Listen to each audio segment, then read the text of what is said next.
जय सिया राम। मैं मनीष एनएस शिक्षा पर आप सबका स्वागत करता हूं और आज हम लोग अपने पॉलिटी के कार्यक्रम को आगे बढ़ाते हुए पुनः एक महत्वपूर्ण चैप्टर संविधान की प्रस्तावना तक आ चुके हैं और आज हम लोग संविधान की प्रस्तावना को पूरा डील करेंगे। तो चलिए हम लोग देख रहे हैं, क्योंकि संविधान जो है इसे हम लोग आगे भी पढ़ेंगे। इसमें हमारी संविधान की एक कुंजी है जिसे हमारे संविधान का एक कम समय में संपूर्ण अध्ययन है। इसमें हम आगे देखेंगे। अभी कम समय में एक संपूर्ण अध्ययन है, विभिन्न शब्दों को जोड़ा गया है। ये शब्द जैसे पंथ निरपेक्ष, लोकतंत्रात्मक, ये हमारे संविधान के एक पूरा एक बोल सकते कम समय में एक सटीक अध्ययन है, पूरा एक निचोड़ है हमारे संविधान का। तो चलिए हम लोग इसको आगे देखते हैं। भारतीय संविधान की एक प्रस्तावना है जो संविधान निर्माताओं के विचारों की कुंजी है। संविधान प्रस्तावना संविधान का सार है, दर्शन है। प्रत्येक संविधान का स्वयं का एक दर्शन होता है। भारतीय संविधान और राजनीतिक व्यवस्था के दार्शनिक आधार तत्वों से अभिप्राय उन आदर्शों से है जिनके लिए भारतीय संविधान का निर्माण हुआ है। सर्वप्रथम अमेरिकी संविधान, जैसे अमेरिकी यूएसए का संविधान जो था उसमें प्रस्तावना को सम्मिलित किया गया। इसके बाद कई देशों ने और इसे स्वीकारा।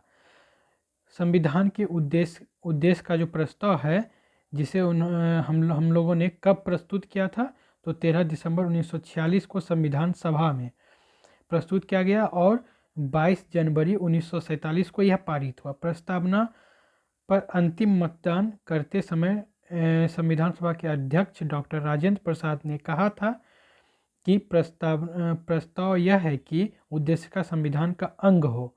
ये हमारे अस्थायी अध्यक्ष थे और अस्थायी अध्यक्ष डॉक्टर सच्चिदानंद सिन्हा थे।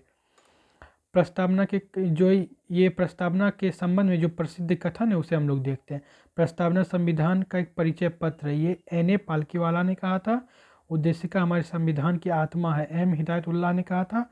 और उद्देश्य का हमारे सपनों और विचारों का प्रतिनिधित्व भी करती है।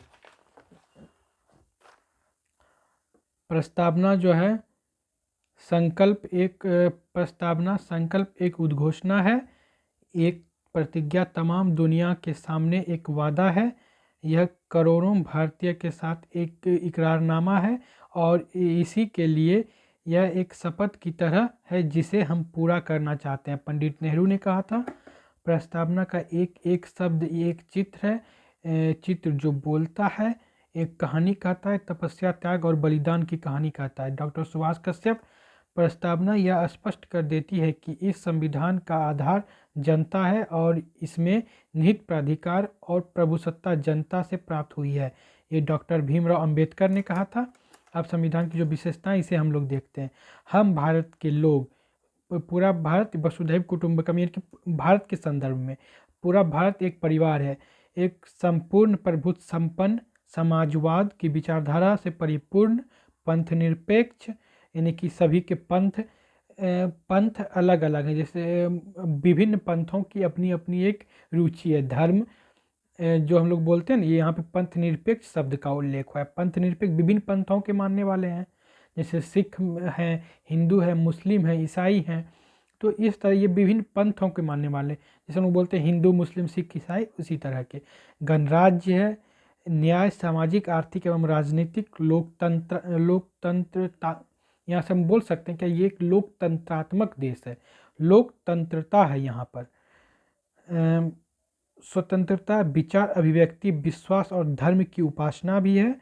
और समानता, प्रतिष्ठा के अवसर भी यहाँ पे हैं।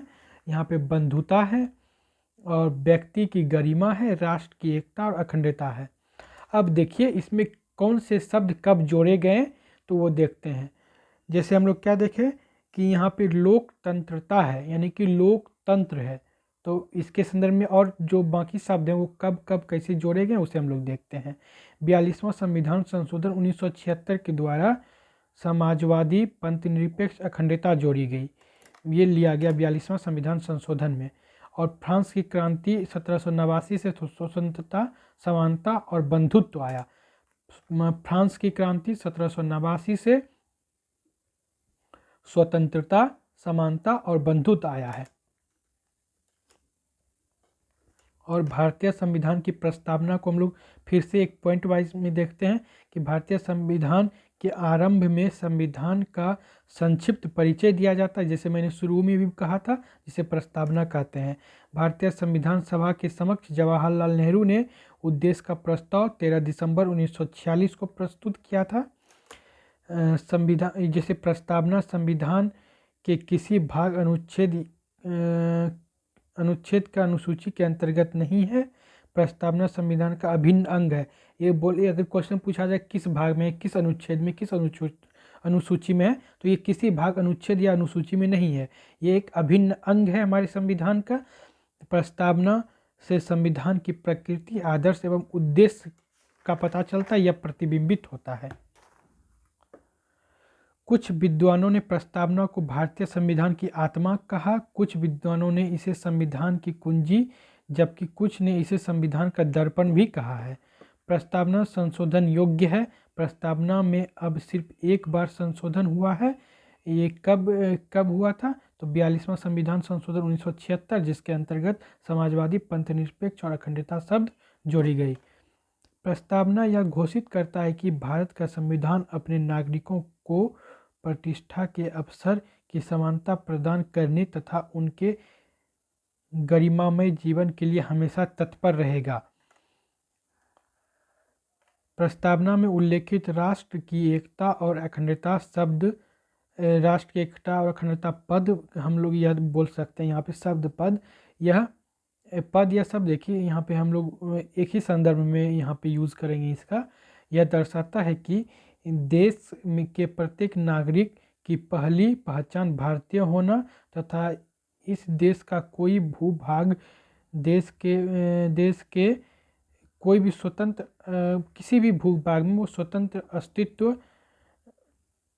भारतीय होना तथा देश का कोई भूभाग देश पर कोई स्वतंत्र अस्तित्व नहीं रखता है। यहाँ पे माना कि सिर्फ भारतीय ही, एक शब्द अगर यूज़ करें तो वहाँ पे सिर्फ भारतीय यूज़ होगा, माना कि किसी भी भूभाग में रहने वाले लोगों के लिए। प्रस्तावना में संविधान सभा द्वारा संविधान को अंगीकृत, अधिनियमित और आत्मसमर्पित करने की तिथि का उल्लेख है। यह तिथि कब है? तो 26 नवंबर 1949 की तिथि है। जैसे मार्गशीर्ष, इसको हम लोग जैसे हिंदी में क्या बोलते हैं? हिंदी पंचांग के अनुसार भीति मार्गशीर्ष शुक्ला सप्तमी संवत 2006 विक्रमी। बेरुबारी संघवाद 1960 में सर्वोच्च न्यायालय द्वारा संविधान को प्रस्तावना के बारे में मुख्य रूप से दो बातें कही गई। यदि भारतीय संविधान के किसी अनुच्छेद या शब्द या अंश का एक अधिक अर्थ निकाला जाए तो उसके सही अर्थ जानने के लिए प्रस्तावना की सहायता लेनी चाहिए। प्रस्तावना संविधान का भाग नहीं है। ये किसने कहा था? तो बेरुबारी संघवाद 1960 के अंतर्गत यह कहा गया था। और केशवानंद भारती बनाम केरल राज्य, जो 1973 में सर्वोच्च न्यायालय 1973 में आया। कौन? केशवानंद भारती बनाम केरल राज्य। और सर्वोच्च न्यायालय द्वारा संविधान की प्रस्तावना के बारे में मुख्य दो बातें क्या कही गई? प्रस्तावना संविधान का भाग है और प्रस्तावना में संशोधन योग्य है। और संविधान का भाग किसने नहीं कहा था? तो बेरुबारी संघवाद 1960।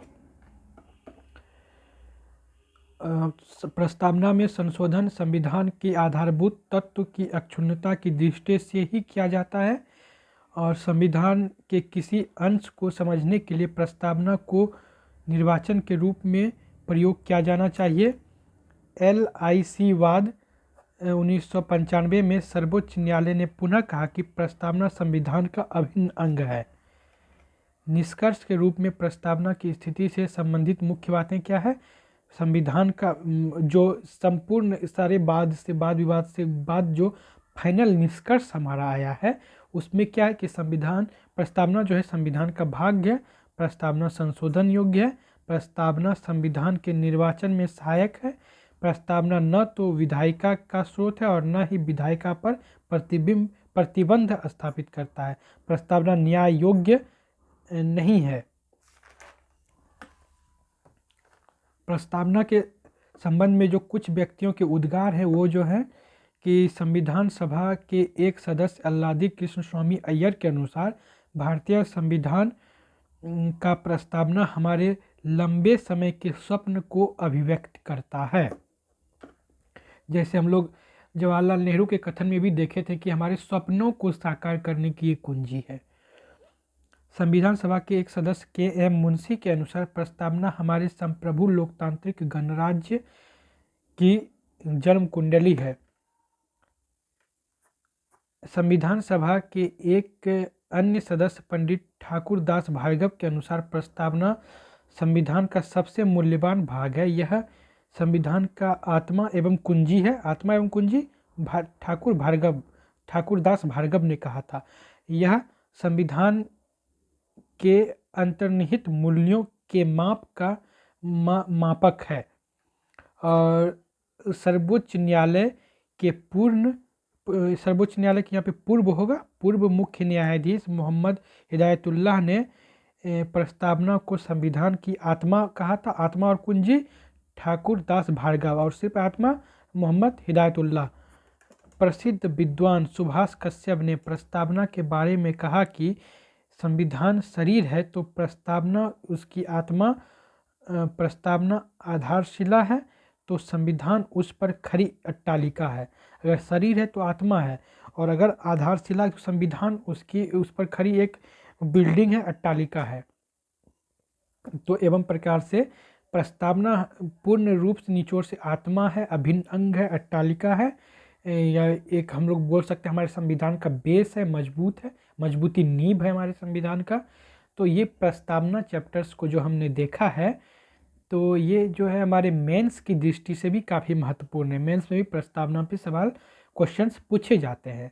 और चूंकि अगर पॉइंट समझा रहे सही तरीके से तो थॉरोली स्टडी के थ्रू हम मेंस में अच्छे आंसर राइटिंग कर सकते हैं। तो पॉइंट्स को हम लोग को समझना है अच्छे से और बुक्स को पढ़ते रहिए। और ये नोट्स आपको एक जो मैं बता रहा हूँ तो वो एक आपको आधार का काम करेगा। और बाकी आप जो भी आपके पास अच्छे बुक्स हैं उसे देखिए, क्योंकि अनिवार्य है, बुक पढ़ना अनिवार्य, वो आपको पढ़ना ही होगा। आपने अपने अच्छे समझ के लिए, अपने और अच्छी तैयारी के लिए ये मैं जो बता रहा हूँ तो ये एक आपको एक अच्छी आधार दे सकता है। इस पर इमारत खड़ा आपको करना है। तो इन्हीं शुभकामनाओं के साथ सबको सफलता मिलते रहे। और आपके जो भी क्वेरीज हैं किसी भी टॉपिक को समझने में, किसी भी वर्ड को समझने में, तो वो आप बेझिझक कमेंट में पूछ सकते हैं। तो सबको सफलता मिले। पुनः आप सबको जय सिया राम, जय हिंद।